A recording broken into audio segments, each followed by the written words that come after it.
Well, that was really cool. I don't know what to say. I think Jack, he said it all. I mean, he thanked all of our veterans in attendance. He thanked those inductees tonight.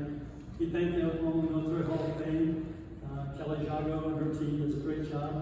I really am honored and very humbled, sir, to accept this award in your honor. And I promise you I won't let you down. Golly, that just threw my whole speech off. But you know what? There's a part of my speech that I do want to do some thank yous and some shout outs, so bear with me, please. It won't take more than 2 minutes. So the first thing, obviously, is I want to thank my nominator, State Representative, former State Representative Gary Bands, who is up here, and Gary's a good friend. Gary also is the one who was the main force behind the honor flights. The honor flights, there's probably some of you in this room who have been on the honor flights where we put you in an airliner, we take you all the way over to Washington, D.C., and you have a chance to go to the Vietnam Memorial and all the other memorials. He did like 13 flights for the state of Oklahoma. How many? 24, okay? 13, 24, 6, 7, that's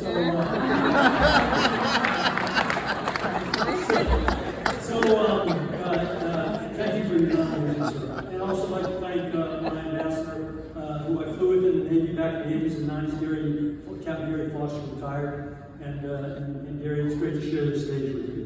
Other things that I want to do, I want to give a shout out to a couple of tables over there, from Annapolis to Seattle, with Enid in between. People have come a long way to join in this great ceremony, and I thank you all who were there. Thank you very much for coming. 26 years in the Navy service, 24 years in education with high school kids, and it's been my greatest honor. I mean, service to high schools, kids in service to this great country. We live in a great country. I mean, a lot of times we take it for granted. America will always be great. It's always been great. It always will be great because we have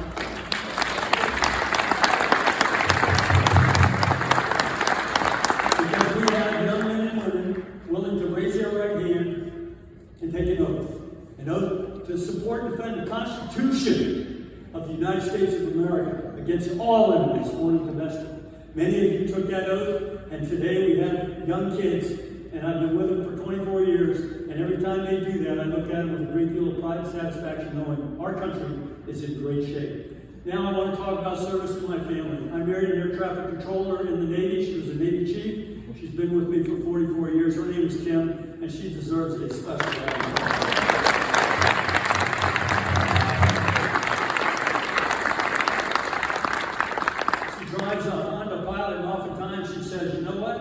Married a pilot, she gave birth to a pilot, and she drives a pilot. That's pretty stinking awesome. I also want to recognize my oldest daughter, Kate. Kate last week she's a coach of the swim team, St. Patrick's High School, home and fighting Irish in Mississippi, and they were runner-up in the state tournament last week, and she came up here for this. But the year before, her first year with St. Patrick's, they won the state championship. And so, Kate, it's good to have you up here with me. Thank you very much. Also, of course, you saw Jack on there. You saw Jack on the screen. Very proud of Jack. Combat veteran, fighter pilot, serving our country. Now as a Blue Angel. This will come to a stop pretty soon. But I want to share with you, and this is for any of the young kids in here. When he was 14 years old, he and his mama went to an air show. And the Blue Angels flew at the air show. And Jack looked at his mama and he said, "You know what, Mom? I'm going to be one of those one day." And his mama looked at him and said, "You know what? Work hard and go do it." And that's exactly what he did. And not only did he do that, I was his football coach in high school, and he said, "Dad, I'm going to play Division I football." And I said, "Go do it, Jack." Guess what? He went to Virginia and played Division I football. Dreams come true if you're willing to work hard enough and give it everything you got. That's called the great American dream, and that's called the indomitable American fighting spirit. And don't ever forget that.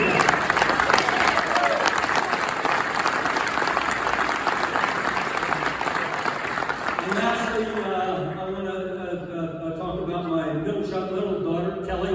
On Wednesday, Kelly said to her mama, "I'll see you in 7 months."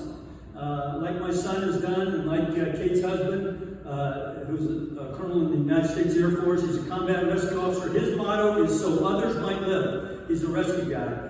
But our daughter Kelly said goodbye to her mama and said, I'll see you in 7 months. She just joined the United States Navy. Now she's a chief medic. She's going to be with small boats, big guns, over in the Straits of Hormuz, protecting our interests in the Straits of Hormuz. There's a lot of knuckleheads hanging out over there. You got Houthis over there. You got pirates over there. But my kid's going to be over there, and she's going to be taking great care of her sailors, and those sailors are going to take great care of her. Now,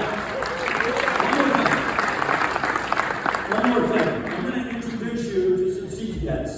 And when I say their name, they're in the back, and you can clap after each one. The first one is Kenneth Irwin. Kenneth, stand up. That's Kenneth. All right? Kenneth says, I want to join the United States Navy, and I want to be an air traffic controller. Be a good one. And he's going to do that. Next up is Joby Kopka. Joby, where's that? Here's Joby.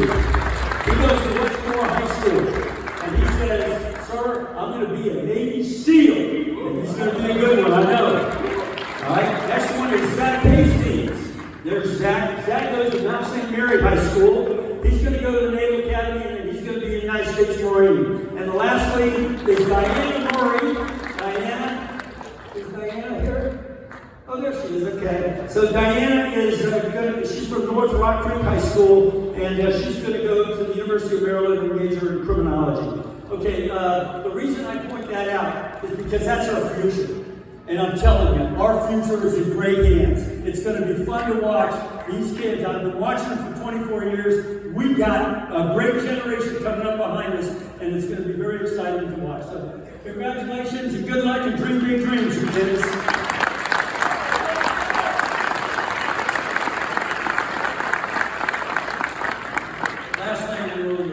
Kelly's like saying, come on, let's go kill you. But last thing I have to say is that I worked on a project this year at Del City High School. And the project was this. We had a graduate from Del City High School from class of 63. He was an all-state football player. He played on the line. He didn't play halfback or quarterback. He was a lineman. And Barry Switzer and Bud Wilkerson came to Del City High School. They said, we want you to be on our team. We want you to come to the University of Oklahoma. So in 1964, this man went to the University of Oklahoma, and he was an all-American guard at the university. All this guy does, his whole life, is block. That's all he does is block. But you know what? He was the best blocker in this country. Now then, when he was at the University of Oklahoma, he used to see the ROTC kids march around out there. And he said, you know, a lot of my friends were in Vietnam, and here I am playing football. God's blessed me with a talent, and I'm using my talent on the football field. I want to be in that ROTC program just like those kids. And so he went out there and he was in that ROTC program. Didn't have an obligation afterwards. He was commissioned. They didn't pay for his money. OU paid for his money. And so he got drafted by the Buffalo Bills in 1968. 6th-round draft choice. Went up there as Rookie of the Year. So life is good. He's got a wife. He's got a kid. Things are happening really good in his life. He sits down to sign a contract with the lawyers from the Buffalo Bills, and hundreds of thousands of dollars. And he looks at him and says, you know what? I can't do that. And they said, why not? He says, I need to go serve my country. And with that, Robert Kelsey, Lieutenant Robert Kelsey, went to join the Army, or with the Army. They detailed him to Vietnam. He was on Ripcord Hill. He became the first and only professional athlete who was killed in Vietnam. And now, I want to tell you, when they said, hey, you're going to go, you can't do that. You can, there's ways we can get you off of this. You don't have to go because you'll end up in Vietnam. You got a wife, you got a kid, and you know what he said? And this is what really drives me to this man. He said, I know better than anybody else. And with that, he went to war and he was killed. That's called character, uncommon character. And what he has done, I'm sorry, Kelly, but what he has done is he has motivated the high school, Del City High School, and inspired those kids that character matters. It counts. It ain't about home runs and hits and all that kind of stuff, touchdowns. It's about the fabric of America, which is your character. And that's what we're doing at Del City High School, and I think we're making some progress. So if you want to watch the documentary that we did, Mr. Vance did, go on YouTube, Uncommon Character. It's a great documentary. It's been recognized by a lot of film people. Sorry I took so long, but again, congratulations to all the inductees.